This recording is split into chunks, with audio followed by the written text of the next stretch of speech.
David Stringer, and this is R-2000, the Better Built House. I'm in the mechanical room of a typical R-2000 house, and the equipment down here not only heats the house, but it also supplies ventilation as well. Over the course of the series, we've been looking at design and construction techniques that result in houses with a very low requirement for heat. Now, part and parcel of those techniques is reducing uncontrolled air movement into and out of the structure.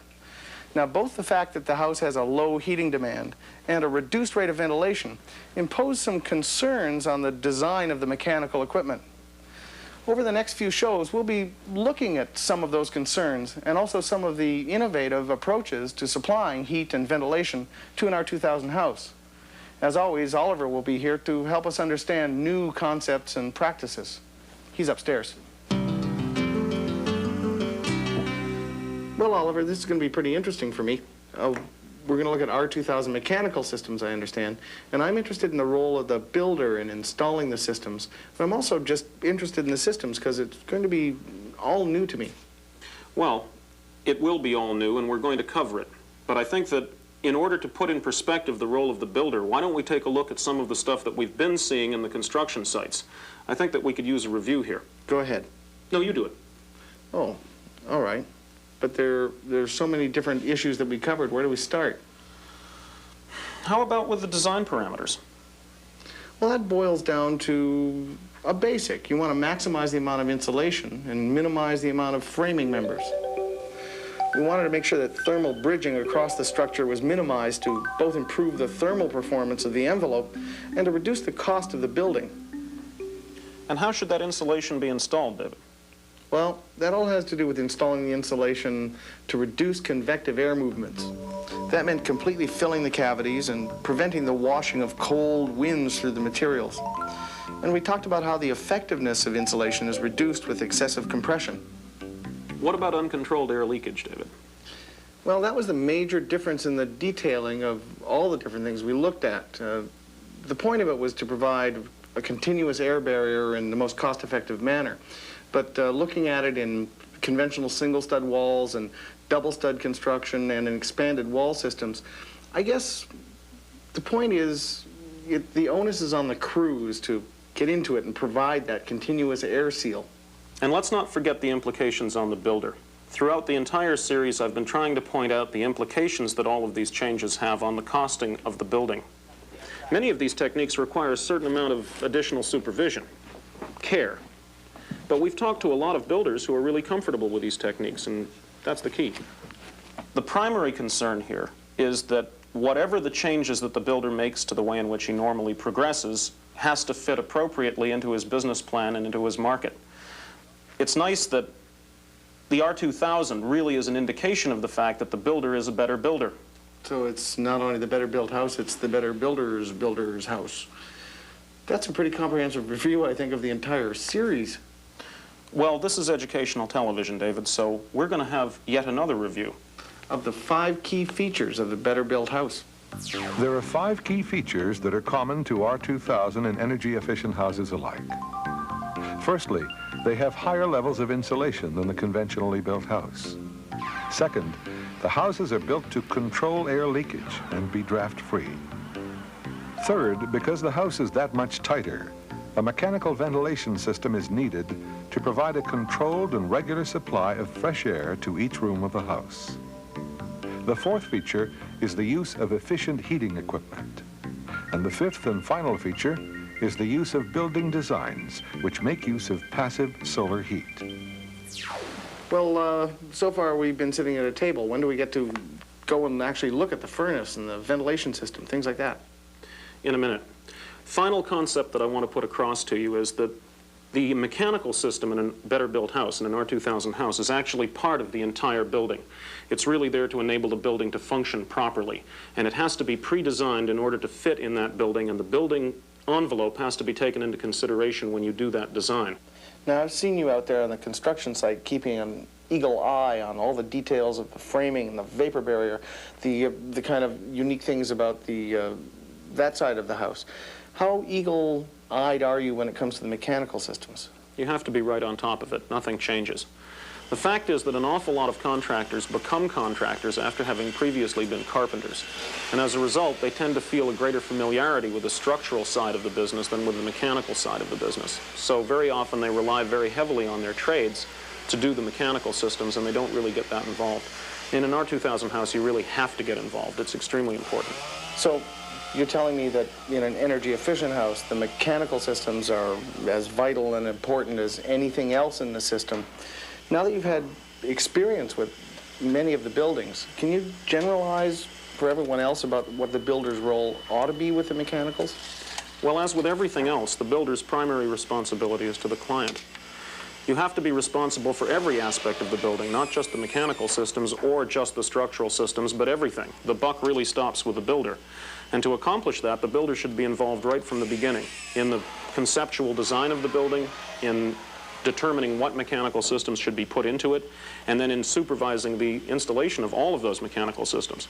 Heating, ventilation, domestic hot water, the whole shot. And then on top of that, must be prepared to spend time with the homeowner to ensure that the homeowner understands how to use all those various devices. I don't know if I want to be a builder. It sounds like an awfully big responsibility. It is. Well, listen, can we go take a look at those mechanical systems that are installed in this house now? Sure. Let's go downstairs.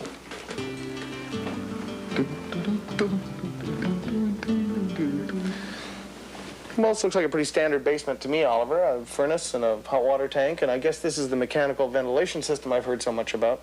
How's this stuff different than the stuff in my old basement? Let's take a closer look at it. Because of its reduced heating requirements, the better built house will be able to use smaller heating equipment. The space and water heating equipment is either induced draft, sealed combustion, or condensing equipment because of the tighter envelope and concerns about air quality. And to ensure good air quality, the better built house will have a continuously operating mechanical ventilation system. Let's go through this furnace step by step. What we're doing is we're bringing in exterior air for the purpose of combusting the gas. It's coming down this pipe, through a muffler, into the combustion chamber, and then the products of that combustion are being vented through another muffler to the outside. The unit itself is half the size it would be in a conventional house of the same square footage. And what's excellent about this particular setup is that no air from inside the house is being required for the purpose of combusting the gas, so the health and safety concerns in the airtight houses are completely taken care of. How do you take care of combustion on the hot water heater? In the case of the hot water heater in this building, we're using electric, which is just great because it doesn't require any combustion air. And there are gas hot water heaters available that use exactly the same kind of setup so that it's not necessary for them to use any interior air. This high-tech furnace, isn't it a little bit more expensive than a conventional? Well, these units are slightly more expensive, but the point is that we don't require a chimney in order to be able to use this unit. So the savings that we obtain from not having to build the chimney can be credited against the unit. So it's not really particularly more expensive. They use a lot less gas, too. You bet they do. I'd like to show you the ventilation system. You want to go upstairs? Yeah. Okay. Conventional kitchen, right, David? Right, and you brought me here to see the range hood, right? Because we're talking about ventilation. You got it. And you're going to have a range hood in virtually any house that you enter. But here we have something a little special. Take a look.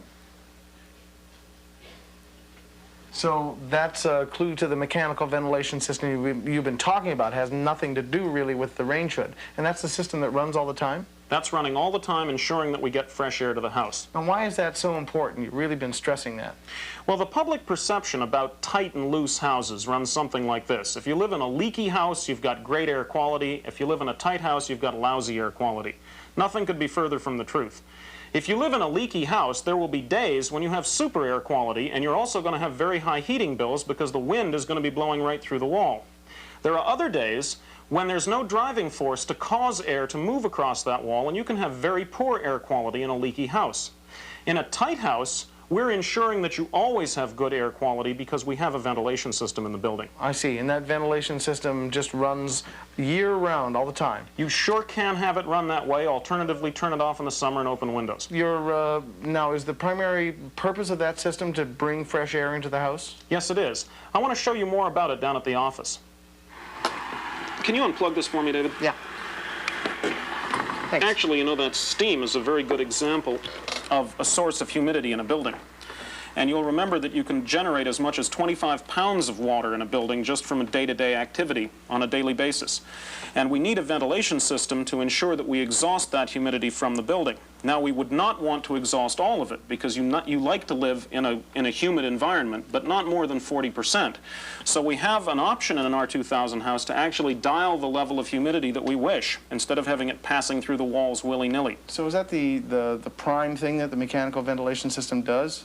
It's probably one of the most important, but the second thing to keep in mind is that it also gets rid of pollutants from the environment. Stuff from permanent pressed clothing or from carpets, any hobbies in the building, cooking smells, that kind of thing. I can take up a habit of smoking cigars if I want to, right? If you want to. Yeah, well, probably don't want to. So it brings in fresh air for the occupants, right? Exactly. It brings in a whole lot of fresh air, and it's designed to bring it in only for the occupants. If you have combustion devices, they have to be dealt with separately. Speaking of fresh air, I could use a little bit. Is it lunchtime? Yeah, it is. When we get back from lunch, I want to go over the requirements of a ventilation system and how we go about sizing it. Okay.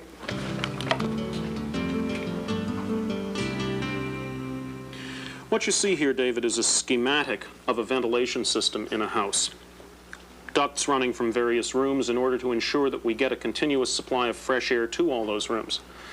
One of the most important aspects of ensuring that continuous ventilation is the control strategy that's employed to run the unit. That can be done in a variety of ways. To start with, we have a base rate of ventilation in the building so that we are continuously exhausting and supplying at a particular rate. And we're able to bump that rate up to take care of any point loads in humidity, which can either be done by something like crank timers in a bathroom, or it can be done by a humidistat which closes on the rise, so as the humidity increases in the building, the unit comes into high speed. Now this thing is all through the house. How is it different than just a bathroom exhaust fan or a window fan? Well, among other things, it gives you the opportunity to heat exchange should that be desirable, but it also gives you a balanced system, so you're always bringing air in from outside and taking it out at exactly the same rate. Now, is this just made up by any old builder, or there's some rules and regulations involved with this installation? Oh no, it has to be installed in compliance with code, and in fact in the R-2000 house you have to hire a tradesperson who has attended a course and understands how these units are to be installed. It's a very important aspect of the builder's responsibility here. So I'm learning quite a bit about the mechanicals of the R-2000 house, but these are all on little pieces of paper so far. I understand in the next program we're going to get out there on the site and actually see some units in operation. I think you'll find that the whole thing will make an awful lot more sense to you as soon as you actually see a unit and the ducts. Which brings us to that time again. I have to summarize this, don't I? Let's Review. see. The mechanical systems in an R-2000 house, there's some simple main points. The heating equipment for both space heating and water heating is smaller, and it's usually higher efficiency. And then there's a continuous mechanical ventilation. And a third thing which occurs to me, the builder is now suddenly involved right from the design process all the way out to handing the front door keys to the owner. Very much so. And it's extremely important not only to select an appropriate tradesperson, but also the involvement between the builder and the homeowner is much greater. The homeowner has to know what this unit is for and how it works. I'm looking forward to actually seeing some of these units with all the ducts and everything. So join us next time on R-2000, the Better Built House.